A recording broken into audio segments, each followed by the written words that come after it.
So the first day in the kitchen for me was like this as a chef. The first time I ever felt at home, I became a sponge. I wanted to know what that chef was doing and what that chef was doing and what that prep was and what this was and what that was. I don't think you can experience anything without experiencing the opposite. And as much as joy is my motivator, you can't experience that without experiencing the heaviness of life. You got to walk through the valley, you got no choice. We've had a huge number of people through Chin Chin over the years, north of 3 million people. Assimilation is not the joy, and standing out is not the goal. Joy is the goal. I've always been an inquisitive kid. I'm still a kid now. I often joke that I've got 3 kids and my wife's got 4. We run 2 teams across the 2 floors. There's between 3 and 5 chefs upstairs in the production kitchen, depending on the day. There's 12 to 14 chefs in the service kitchen. And we really try and spread the processes of our cooking out between long and slow, large batch, and in the service kitchen, refined, elegant knife work, finishing of dressings, re-seasoning, adjusting of final dishes, so that there is a real sense of connection between the cooking processes and the guest experiences.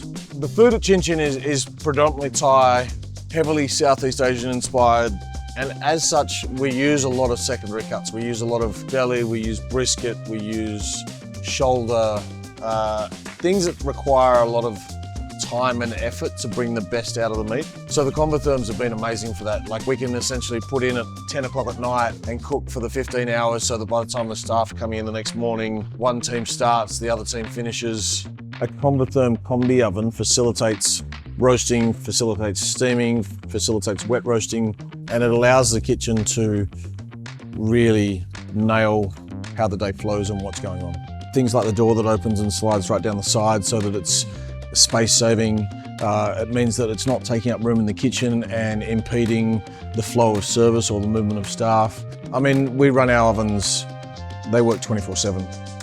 And so the quality has to be there, the build quality has to be there, the ease of cleanliness has to be there. All of those things go together to create what for us defines our needs, and Convatherm tick the boxes. Mustard and curry has been on the menu since day one. We go through somewhere between like 250 and 400 kilos of brisket a week for that curry. Just a base seasoning for the meat, and then we cryovac, and that's gonna go in the oven, and we'll see that in 15 hours. We use a slow cooked brisket. It's in a mustard and curry base. It has peanuts, fresh pineapple, confit shallots, and steamed kipfler potatoes in it.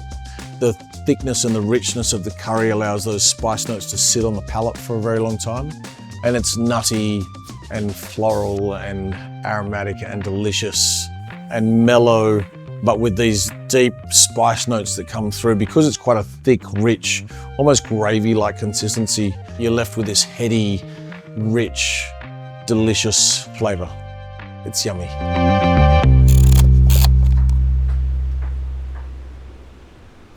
As a kid, I was like the fussiest kid on the planet, you know? I would eat porridge and I would eat spaghetti with butter and chicken stock cubes on top, crushed over the top. And then one day Mum cooked a Mexican bean dish, a frioli dish, and it blew my mind. I was like, oh my God, what's this? I think that was the moment the door opened and I ended up in a kitchen as a kitchenette. So the first day in the kitchen for me was like this as a chef. It's the first time I ever felt at home and in a safe zone and in a space where I felt I could truly be me. Okay, so the coconut stock, classic coconut stock, coconut cream. So you get this rich, meaty, coconut creamy stock.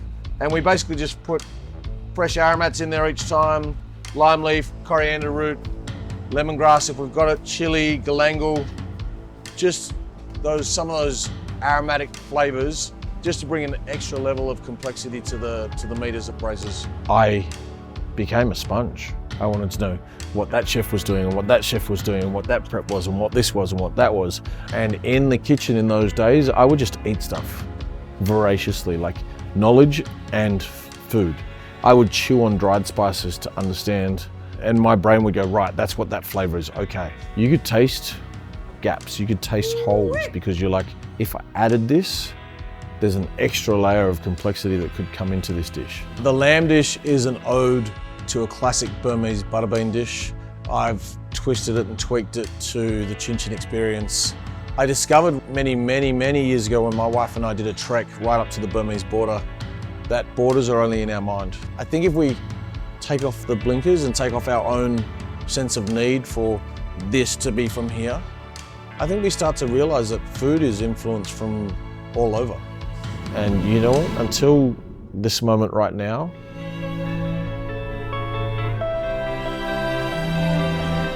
I'd never actually connected my love for beans with the fact that one of the first dishes, if not the first dish that actually ever blew my mind, was a bean dish.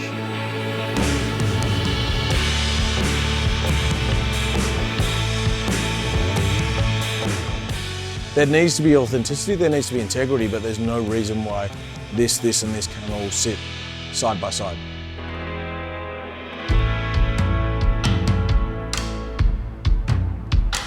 Unfortunately, my mum didn't survive long enough to be part of this journey in my life.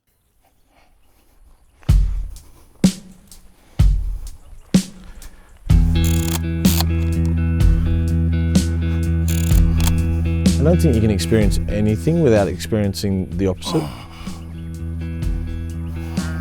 Oh, but yeah, I'll give you some food, hold on.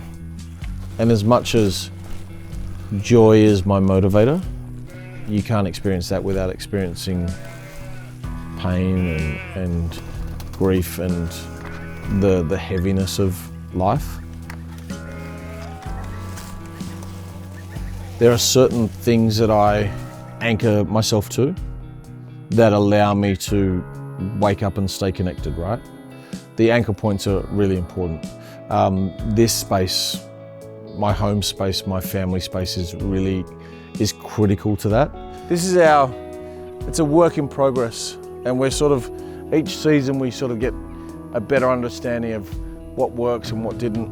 And they're important because without those moments, I don't get to link the dots between what my food is and how it relates to people, right?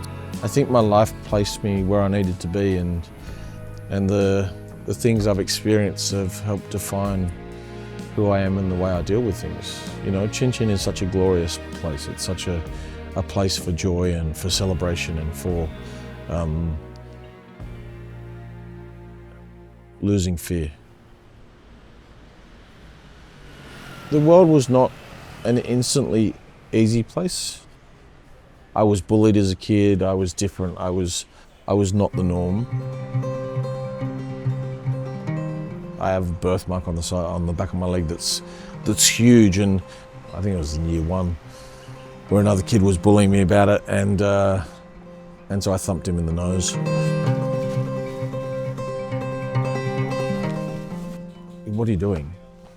And I explained, and she said, right, you can either choose to be at the brunt of that for the rest of your life, or you can choose to be at peace with the fact that you've got something different in your leg, and it will never bother you again. Bonjour, ça va? Good, how are you? Thank you very much. Chefs, look at this. Assimilation is not the joy. Try that one. And standing out is not the goal. Joy is the goal. When I look at a dish like this tofu dish, it's all about looking at the dining experience as a whole and the guest experience as a whole and saying, what separates every guest from sharing a similar experience?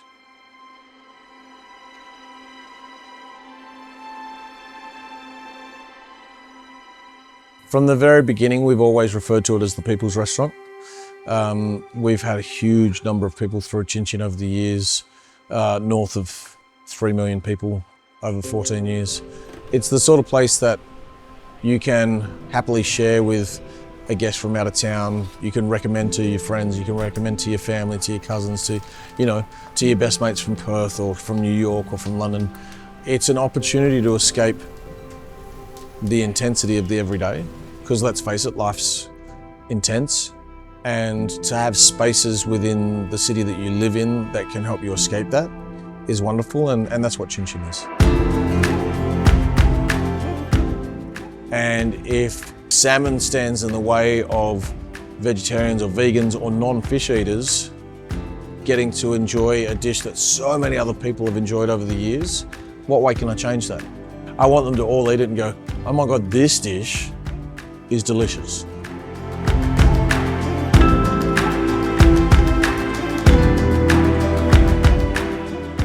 I like Asian desserts. And of all of those dishes, white sticky rice has been up there since the first time I ever tried it as one of my favorite things on the planet. It's delicious. And we basically soak this overnight. We're gonna steam it. Whew. And look at that, a little bit of foggy on the glasses. And we'll see that in an hour or so. And we only use mangoes when they are Australian and premium. And these mangoes, they're sweet. There's an element, almost a citrusy, like lime scented note to them.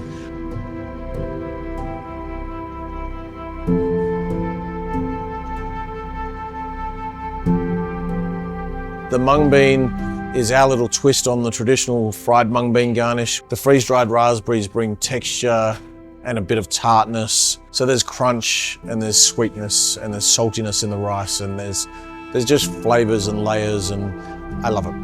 It's delicious. This is everybody. All right, guys, tonight we have 249 booked. It's pretty slow until 6 p.m. where the first rush hits. The weather's quite nice as well, so I think it might be a little bit busier too with the walk-ins. 1, 2, 3. Benjamin Cooper is the biggest legend on the planet. Oh, yeah!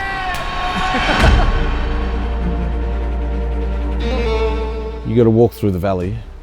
You got no choice. Good, but a little bit runny. Add some more peanuts inside and bring it back to the boil and help it bring it back down, okay? Yes, chef. Nice work, chef. If you keep walking, the sunshine and the rainbows and the joy are out there somewhere. And if my food can be of sustenance on that journey to help just keep you driving forward, that brings me peace. We want people to come here and feel appreciated and respected, because for me that's the most important thing of all. It's fun. There's no place like Chin Chin. Chin Chin forever! Chin Chin This is my home. See, what's happening? See tattoo? Homebody.